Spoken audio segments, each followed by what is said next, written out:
Selamat siang kawan-kawan. Kami dari kelompok 7 akan mempresentasikan hasil diskusi kami.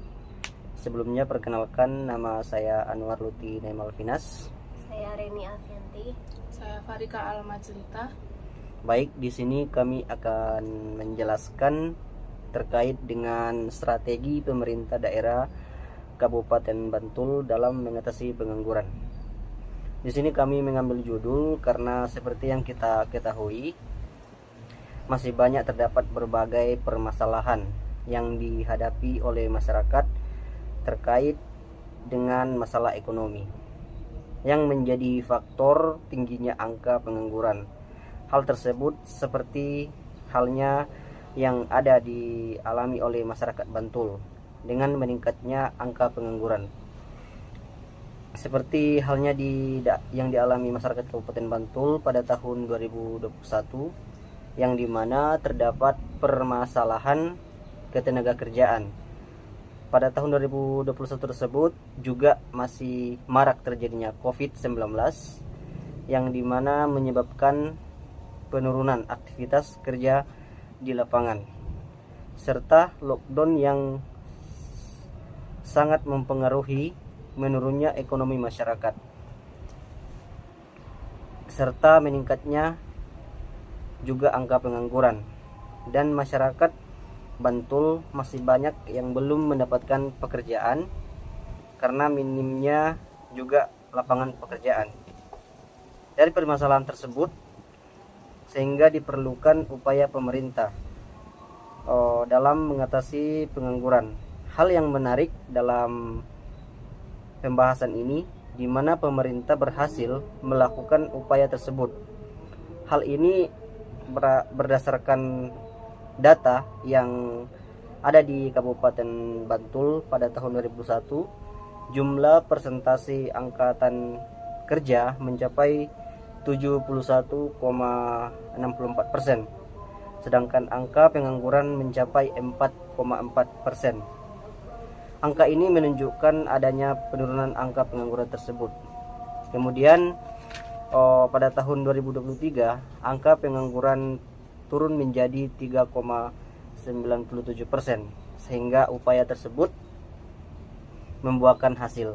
Baiklah, akan dilanjutkan oleh Saya akan melanjutkan kerangka teori. Berdasarkan permasalahan yang akan dibahas dalam tulisan ini, terdapat beberapa teori yang bertujuan sebagai acuan terhadap permasalahan tersebut. Berikut teori-teori tersebut adalah sebagai berikut. Yang pertama adalah pengangguran, yaitu definisi.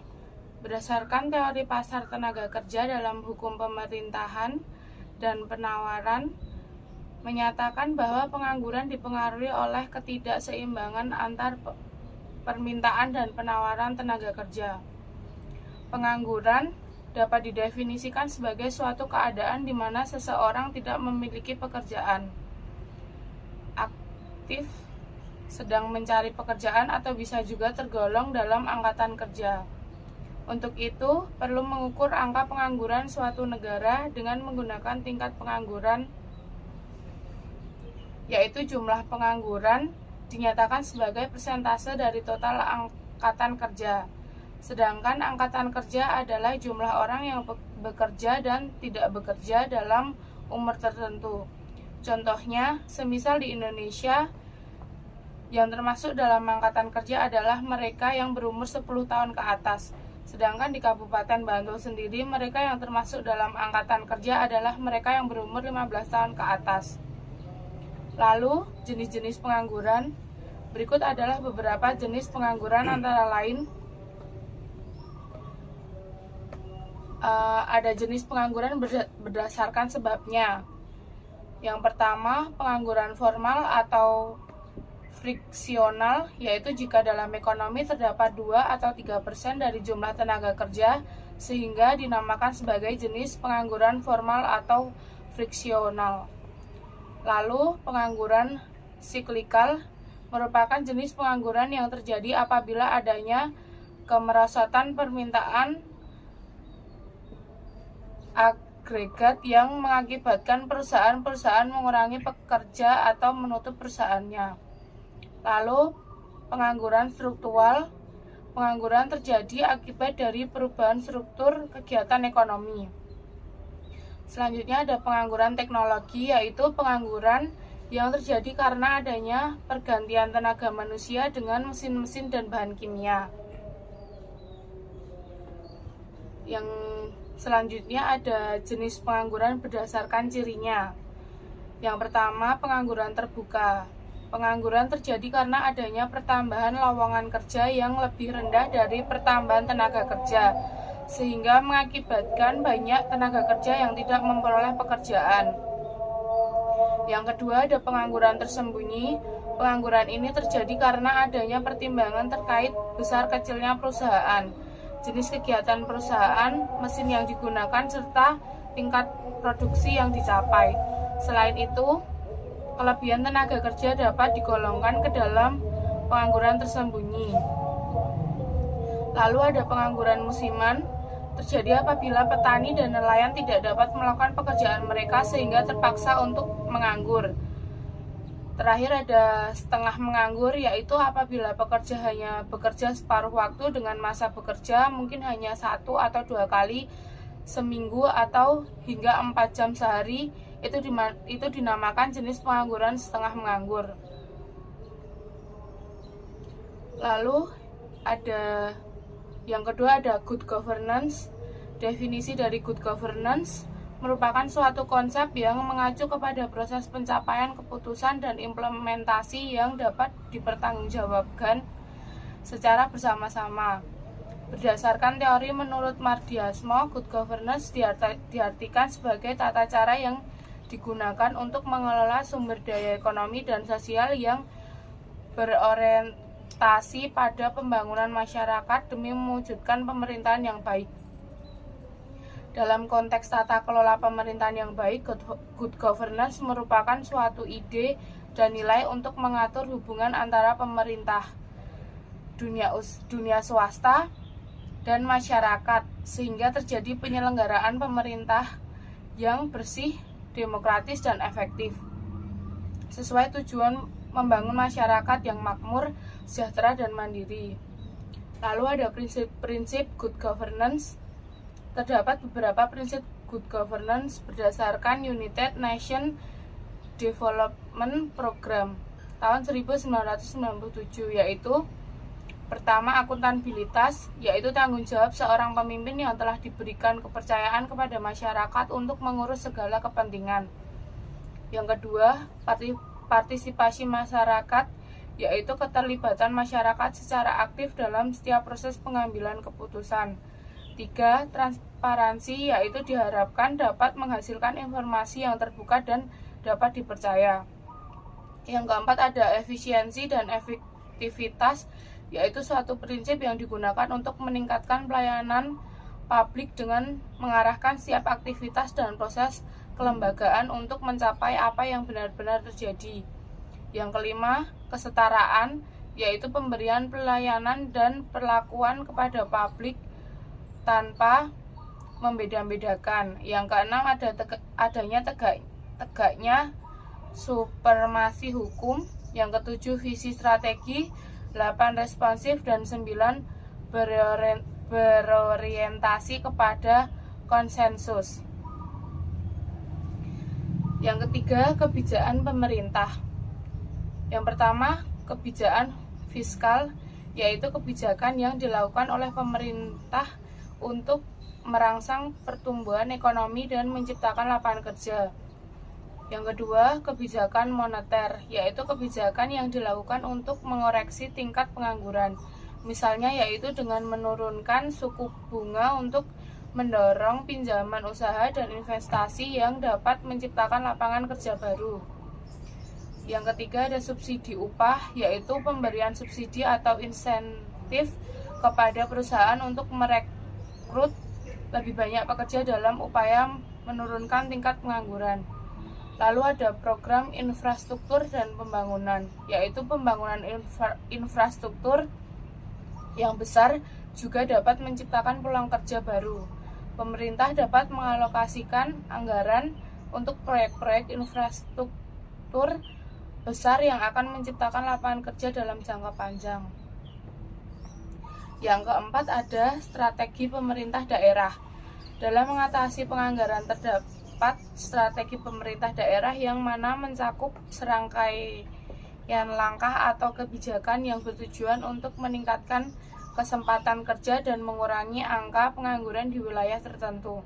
Berikut adalah strategi yang diterapkan oleh pemerintah daerah. Yang pertama, pembangunan infrastruktur yang mana pemerintah daerah dapat mengadakan program pembangunan infrastruktur seperti jalan, jembatan, irigasi, dan proyek konstruksi lainnya yang dapat menciptakan lapangan kerja baru. Yang kedua, pendukung terdapat usaha kecil dan menengah atau UKM dengan mendapat dukungan pertumbuhan dan perkembangan UKM dalam wilayahnya. Dapat membantu menciptakan lapangan kerja baru. Hal ini dapat dilakukan melalui penyediaan akses, modal, latihan kewirausahaan, dan bantuan teknis lainnya. Lalu ada pendidikan dan pelatihan keterampilan dengan adanya program pendidikan dan pelatihan keterampilan yang sesuai dengan kebutuhan pasar kerja dapat membantu meningkatkan daya saing tenaga kerja lokal dan mengurangi kesenjangan keterampilan. Lalu ada promosi investasi dengan menciptakan lingkungan bisnis yang kondusif dan menarik. Investasi baru ke wilayah tersebut dapat membantu menciptakan lapangan kerja baru. Selanjutnya ada program subsidi upah, yaitu memberikan insentif atau subsidi kepada perusahaan yang merekrut pekerja baru untuk mengurangi beban biaya tenaga kerja. Yang terakhir ada kemitraan dengan swasta. Pemerintah daerah dapat bekerja sama dengan sektor swasta untuk menyelenggarakan program pelatihan atau menciptakan kesempatan kerja melalui investasi dan proyek bersama. Strategi-strategi pemerintah daerah dalam mengatasi pengangguran tersebut diterapkan dengan menyesuaikan terhadap kondisi lokal, kebutuhan tenaga kerja, dan potensi ekonomi daerah tersebut. Selain itu, monitoring dan evaluasi terus-menerus juga diperlukan untuk menilai efektivitas dan strategi yang diterapkan. Selanjutnya, lanjutkan oleh. Baiklah, untuk yang selanjutnya terkait hasil dan pembahasan dari judul ini, di mana dalam upaya mengatasi pengangguran, pemerintah telah melakukan beberapa strategi dengan menggunakan analisis SWOT yang dilakukan dengan memanfaatkan kelebihan dan kekurangan. Adapun strategi dalam mengatasi pengangguran tersebut, yaitu pemerintah telah menerapkan beberapa program, yaitu dengan pelatihan kerja, produktivitas tenaga kerja, penempatan tenaga kerja, pembangunan kawasan transmigrasi, dan juga program penunjang urusan pemerintah daerah, kabupaten, atau kota. Nah, dalam pelaksanaannya, untuk program dalam meningkatkan jumlah lapangan kerja, pemerintah telah melakukan beberapa kegiatan. Yang pertama terkait pelatihan kerja dan produktivitas tenaga kerja, di mana di Kabupaten Bantul telah melakukan upaya dalam kegiatan UMKM atau usaha kecil mikro dan menengah atau dikenal dengan TKM atau tenaga kerja mandiri. Nah, di samping itu, pemerintah juga perlu membuka pelatihan kerja, salah satunya dalam hal wirausaha, untuk membuka lapangan pekerjaan bagi masyarakat Bantul. Dengan hal ini, akan mengurangi angka pengangguran yang ada di Kabupaten Bantul. Untuk program yang kedua yaitu terkait penempatan tenaga kerja, di mana di Kabupaten Bantul, pada tahun 2021, angka pengangguran sebesar 4,0%, dan di tahun 2002 angka pengangguran menurun menjadi 3,97%. Nah, hal ini menjadi salah satu cara pemerintah dalam mengurangi angka pengangguran tersebut dengan melakukan job fair atau beberapa perusahaan dalam sektor usaha yang akan membuka lapangan pekerjaan, diantaranya menyediakan perusahaan kecantikan, perusahaan pengiriman barang, perusahaan minimarket, serta perusahaan penempatan pekerja imigran Indonesia. Nah, tujuan dari job fair ini sendiri adalah untuk mendapatkan pekerjaan yang sesuai dengan potensi yang dimiliki oleh masyarakat. Yang ketiga yaitu terkait pembangunan kawasan transmigrasi. Di Kabupaten Bantul telah melakukan pembangunan transmigrasi ke Ibu Kota Nusantara atau IKN sebagai upaya dalam mencari lapangan pekerjaan. Nah, di Bantul sendiri telah mengirim sekitar 2 kakak untuk ikut dalam program IKN ini, yang dikirimkan ke Kabupaten Penajam Pasir Utara, dan terdapat sebanyak 4 kakak untuk dikirim ke Sulawesi. Nah, dengan adanya pembangunan transmigrasi IKN, maka hal ini menjadi salah satu upaya untuk mengurangi pengangguran di Bantul. Untuk program yang keempat yaitu terkait penunjang urusan pemerintah daerah Kabupaten Bantul, kota atau kabupaten. Nah, untuk program yang kedua terkait hubungan industrial. Hubungan industrial sendiri merupakan suatu hubungan yang terjadi antara pelaku dalam proses produksi barang dan jasa yang terdiri atas unsur pekerja atau buruh, pengusaha, dan pemerintah. Dalam mewujudkan hubungan industrial, diperlukan peran pemerintah dalam bertindak sebagai pembina, pengawas, dan penegak peraturan perundang-undangan. Di Kabupaten Bantul pada tahun 2021, pemerintah telah menetapkan kebijakan dan menyusun perencanaan tenaga kerja agar penyusunan kebijakan, strategi, dan program pembangunan dapat berkesinambungan. Adapun perencanaan tenaga kerja di Kabupaten Bantul yaitu salah satunya terkait kebijakan pengupahan yang melindungi pekerja. Nah, dalam pelaksanaannya, pemerintah telah melakukan penaikan upah minimum bagi pekerja yang bertujuan untuk mendorong kegairahan dalam bekerja dan produktivitas kerja. Oke, baik, mungkin itu hasil dari presentasi dari kelompok kami. Jika ada kesalahan, kekurangan, kami mohon maaf. Selamat siang dan terima kasih.